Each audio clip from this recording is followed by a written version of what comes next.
So hello guys, যেমনটা তোমাদেরকে আমি বলেছিলাম সরস্বতী পুজোতে আজকে রাত্রেবেলা ঠাকুর আনতে যাব। ঠিক তেমনই তার জন্য আমি এখানে আজকে কি করেছি দেখো, প্যান্ডেলের মধ্যে সেই কাগজ লাগিয়ে দিয়েছি, আর এখানে আলপনা দেওয়া হয় বলে যে ভালোভাবে জল দিয়ে আমি আর এই দিদিটা মিলে ধুয়ে দিয়েছি। আর এই যে এটা হচ্ছে পুরো গোটা প্যান্ডেল। আর এই দেখো কি সুন্দর লাইট লাগিয়ে দিয়েছে না পুরো পাড়াতে। আচ্ছা, তোমরা কমেন্ট করে জানিও সরস্বতী পুজোতে কে কী কালারের শাড়ি পরবে।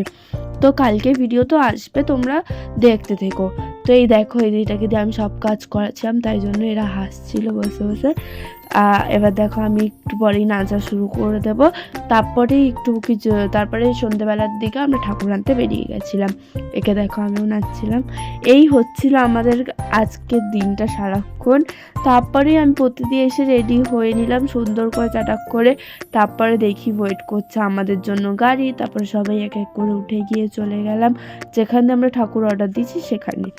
এখানে দেখো অনেকগুলো ঠাকুর ছিল, তাদের মধ্যে হচ্ছে এই যে এটা আমাদের প্রতিমা। তোমরা জানিও কেমন হয়েছে। আস্তে আস্তে দেখো হাওয়া লেগে সব মুকুট খুলে গেছে। তারপর সরস্বতী ঠাকুরকে প্যান্ডেলের মধ্যে বসিয়ে দেওয়া হলো সুন্দর করে। দেন আমি মুকুট টুকুট সব পরিয়ে ঠিক করে দিলাম, মাথা দিকে লাগিয়ে মানে ফাইনাল টাচ আপ করে দিলাম। দেন তারপরে আমি রাত্রে চলে যাচ্ছিলাম ফুল কিনতে, মানে জিপসি কিনতে কয়েকটা। ওটার দাম জানো, বিয়ের সিজনে ছিল 180 টাকা একটা বান্ডিল, আর এখন আমি আজকে নিলাম 50 টাকা এক বান্ডিল। দেন প্রতিমা রাখা হলো সিধা করে।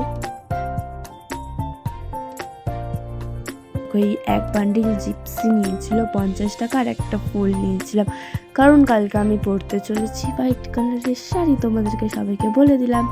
এবার তো চলো ঘরের দিকে যাওয়া যাক। তো দেখো প্যান্ডেলে গিয়ে আমি দেখলাম সবাই ফাটিয়ে নাচ করছে। আজকের দিনটা নিচেই কভার হয়ে গেল। আজকের মতো টাটা।